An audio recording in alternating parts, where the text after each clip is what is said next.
श्री स्वामी समर्थ. नमस्कार माझ्या प्रिय भगिनींनो आणि भावांनो, स्वागत आहे तुमचं आपल्या या चॅनलवर. तुमच्या घरात विनाकारण भांडण होत आहे का? पैशाची चणचण भासत आहे का? किंवा एखादे ठरलेले काम ऐनवेळी बिघडत आहे का? जर असं होत असेल तर कदाचित तुमच्याकडून या पवित्र महिन्यात एक खूप मोठी चूक होत आहे. सध्या सुरू आहे अधिक मास, म्हणजेच ज्याला आपण पुरुषोत्तम मास किंवा धोंड्याचा महिना म्हणतो. हा महिना 3 वर्षातून एकदाच येतो. हा महिना भगवान श्री हरी विष्णूचा अत्यंत प्रिय महिना आहे. या महिन्यात केलेल्या छोट्याशा सेवेने जन्मताराचे दारिद्र्य नष्ट होऊ शकते. पण जर नकळत तुमच्या हातून एक छोटीशी चूक झाली तर मात्र संपूर्ण वर्षभर दुःखात आणि आजारपण आणि पैशाची तंगी तुम्हाला सहन करावी लागू शकते. विशेषतः आपल्या स्वयंपाकघरात आपल्या शास्त्रात या महिन्यात काही ठराविक भाज्या आणि अन्नपदार्थ खाण्यावर पूर्णपणे बंदी घातली आहे. अशा काही भाज्या आहेत ज्या ह्या पवित्र काळात घरात आणल्या किंवा खाल्ल्या तर घरात राहू शकते. नकारात्मकता त्या भाज्या कोणत्या आहेत, त्या का खाऊ नयेत आणि या महिन्यात अशी कोणती एक मुक्त गोष्ट आहे जी केल्याने तुमच्या घरात पैशाचा पाऊस पडू शकतो, हे मी आज तुम्हाला या व्हिडिओमध्ये सांगणार आहे. व्हिडिओ शेवटपर्यंत नक्की बघा, कारण अर्धवट ज्ञान नेहमीच घातक ठरतं. व्हिडिओ पुढे पाहण्यापूर्वी जर तुम्ही चॅनलवर नवीन असाल तर आताच व्हिडिओला लाईक करा, शेअर करा आणि चॅनलला सबस्क्राईब नक्की करा. आणि हो, या पवित्र महिन्यात भगवान विष्णू आणि शिवशंभूचा आशीर्वाद मिळवण्यासाठी कमेंट बॉक्समध्ये श्री स्वामी समर्थ, ओम नमः शिवाय आणि ओम नमो भागवते वासुदेवाय लिहायला अजिबात विसरू नका. तुमची एक कमेंट तुमचं नशीब बदलू शकते. सर्वात आधी हे समजून घेऊया की अधिक मासाला इतकं महत्त्व आहे का, आणि ह्या महिन्यात अन्नपदार्थांना एवढं जपून का वापरावे लागतं.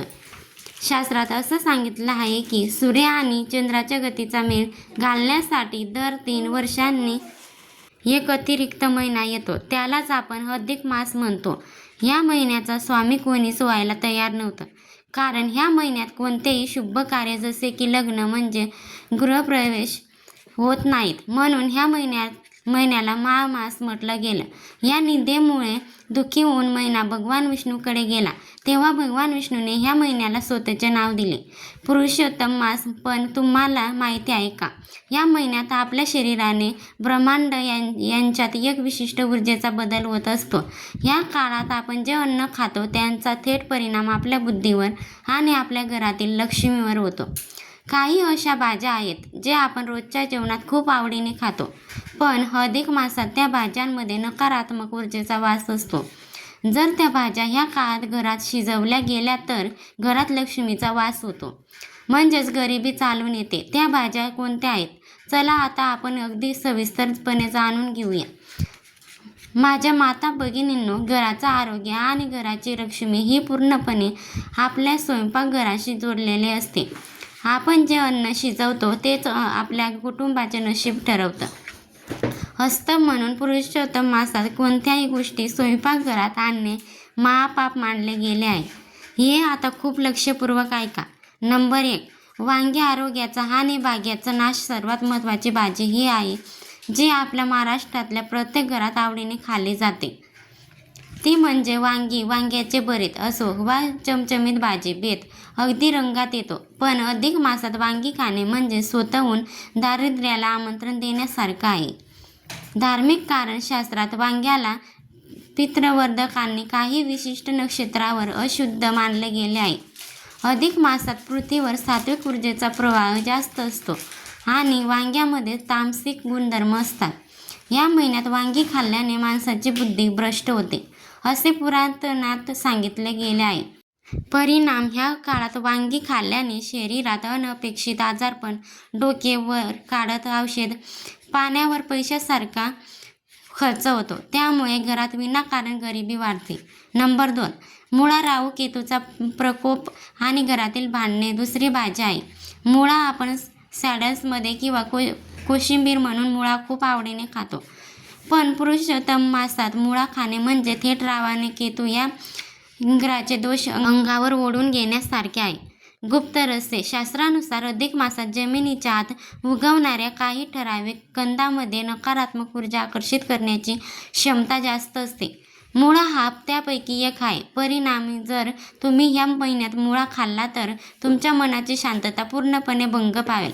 घरातील सदस्यांमध्ये विनाकारण चिडचिड वाढेल. पती पत्नीमध्ये वाद होतील आणि लहान मुले हट्टी बनतील. ज्या घरात सतत कटकटी होते तिथे लक्ष्मी कधीच टिकत नाही. नंबर 3. कांदा आणि लसूण. सात्विकतेत मोठा अडथळा. कांदा आणि लसूण ह्या 2 गोष्टी शिवाय आपला स्वयंपाक अपूर्ण आहे. पण माझ्या भगिनींनो, लक्षात ठेवा, अधिक मासात हा पूर्णपणे आध्यात्मिक साधना, नामस्मरण आणि उपवासाचा महिना आहे. धार्मिक कारण कांदा आणि लसूण हे अमृत बिंदू राहूच्या गळ्यातून जमिनीवर पडल्याने तयार झाले आहेत असे पौराणिक कथा आहे. म्हणूनच त्यांना तामसिकरणाच्या श्रेणीत अत्यंत वरचे स्थान दिले आहे. परिणाम जर तुम्ही ह्या महिन्यात कांदा लसूण युक्त अन्न खाऊन देवाची पूजा केली तर ती पूजा भगवान श्री हरी विष्णू आणि माता लक्ष्मी कधीच स्वीकारत नाही. तुमच्या पूजेचे पुण्य तुम्हाला मिळत नाही आणि घरात नैराश्याचे वातावरण तयार होते. म्हणूनच जितके शक्य असेल तितके ह्या महिन्यात बिना कांदा लसूणाचे सात्विक अन्न बनविण्याचा प्रयत्न करा. नंबर 4. पालेभाज्या, विशेषतः मेथी, पालक आणि कोबी. अशुद्धतेचा वास तुम्हाला ऐकून कदाचित धक्का बसेल, पण ह्या पवित्र महिन्यात पालेभाज्यांच्या खाण्यावर काही निर्बंध आहेत. विशेष माहिती. पालकाने कोबी. वैज्ञानिक आणि धार्मिक कारण. अधिक मास येतो तेव्हा निसर्गात आणि हवामानात मोठे बदल होत असतात. अनेकदा हा काळ पावसाळ्याशी किंवा ऋतुबदलाशी संबंधित असतो. पालेभाज्यांवर बारीक डोळ्यांना न दिसणारे कीटक आणि आळी असण्याची शक्यता खूप जास्त असते. शास्त्रात अशा कीटक युक्त वनस्पतींना शुद्ध मानले गेले आहे. परिणाम ह्या भाज्या खाल्ल्याने पोटात इन्फेक्शन होणे, पचनक्रिया बिघडणे आणि मानसिक ताण वाढणे अशा समस्या उद्भवतात. आजारी शरीराने आपण देवाची पूजा करू शकत नाही, ज्यामुळे आपले पुण्यक्रम रखडते. नंबर 5. मसूर डाळ. ग्रहाचा दोषाने कुरता भाजी व्यतिरिक्त वरण किंवा आमटीसाठी आपण अनेक डाळी वापरतो. पण मसूर डाळ ह्या महिन्यात करताना आणि शिजवणे पूर्णपणे वर्ज्य आहे. धार्मिक कारण. मसूर डाळीचा रंग लाल असतो आणि तिचा संबंध मुंगाचे जोडलेला आहे. शास्त्रात मसूर डाळ अख्यादे तामसिक मानले गेले आहे, कारण ती शरीरात रागाने कुरता वाढवते. परिणाम अधिक मासात मसूर डाळ खाल्ल्याने घरातील लोकांचा राग अन्नावर होतो, ज्यामुळे घरातील शांतता नष्ट होते. कोर्ट कचेरीची किंवा कर्जाची कामे अडकून पडतात. नंबर 6. मध. मानले गेलेले अन्न. अनेकांना सकाळी उठून कोमट पाण्यात मध पिण्याची सवय असते किंवा देवाच्या पंचामृतासाठी आपण मध वापरतो, पण अधिक मासात स्वतःच्या खाण्यापिण्यात मधाचा अतिवापर करणे अशुभ मानले गेले आहे. कारण ह्या महिन्यात मध सेवन केल्याने शरीरातील ऊर्जेचा समतोल बिघडतो आणि ते व्रताच्या नियमाविरुद्ध मानले जाते. माझ्या मतांनो आणि विचार करा, आपण नकळत दररोजच्या जीवनात ह्या गोष्टी वापरून आपल्याच कुटुंबाचे नुकसान करत नाही ना? जर तुमच्या घरात ह्या भाज्या आजपर्यंत येत असतील तर हा व्हिडिओ पाहिल्यानंतर लगेच सावध व अधिक मास संपेपर्यंत ह्या गोष्टींना स्वयंपाकघरापासून लांब ठेवा. पण काळजी करू नका. जर काही चुका झाल्या असतील तर त्या सुधारण्यासाठी आणि श्री हरिविष्णूंची आणि माता लक्ष्मीची कृपा मिळवण्यासाठी कोणते विशिष्ट उपाय करायचे ते आता आपण पुढे पाहूया. आता तुम्ही विचार करत असाल की ताई, आपण काय खाऊ नये हे तर समजलं, पण मग या महिन्यात काय करावे ज्यामुळे घरात सुख समृद्धी येईल आणि वर्षभर दारिद्र्य दूर राहील? काळजी करू नका. मी तुम्हाला असे 3 अत्यंत सोपे आणि प्रभावशाली उपाय सांगणार आहे, जे केवळ अधिक मासातच केले जातात. उपाय आणि विधी. त्यांचे मिळणारे फळ. उपाय क्रमांक 1. दीपदान. रोज संध्याकाळी तुळशीजवळ आणि घराच्या मुख्य दरवाजावर गाईच्या तुपाचा दिवा लावा. घरात गरिबी नष्ट होते आणि लक्ष्मी स्थिर राहते. उपाय नंबर 2. मालपुहा दान या महिन्यात 33 मालपुहे अनाथांना किंवा ब्राह्मणाला दान करा. पितृदोषाने नशिबात सर्व अडथळे दूर होतात. उपाय क्रमांक 3. विष्णू सहस्त्रनाम रोज सकाळी किंवा संध्याकाळी विष्णू सहस्त्रनामाचं पठण करा किंवा मोबाईलवर ऐका.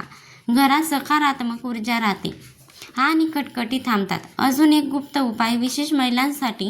तुमच्या घरात जर पैशांची खूप चांगली असेल तर हे अधिक मासात कोणत्याही गुरुवारी एका पिवळ्या कपड्यामध्ये थोडी हळद, 1 रुपयाचे नाणे आणि थोडे पिवळे तांदूळ अक्षता बांधून ते भगवान विष्णूच्या चरणाशी ठेवा. त्यानंतर ओम नमो भगवते वासुदेवा या मंत्राचा 108 वेळा जप करा आणि ती पुरचुडी तुमच्या कपाटात किंवा तिजोरीत ठेवून द्या. चमत्कार तुम्ही स्वतः पाहाल. माझ्या प्रिय भगिनींनो आणि भावांनो, अधिक मास हा केवळ उपवास करण्याचा महिना नाही, तर तो आपल्या मनाचे आणि घराची शुद्धी करण्याचा महिना आहे.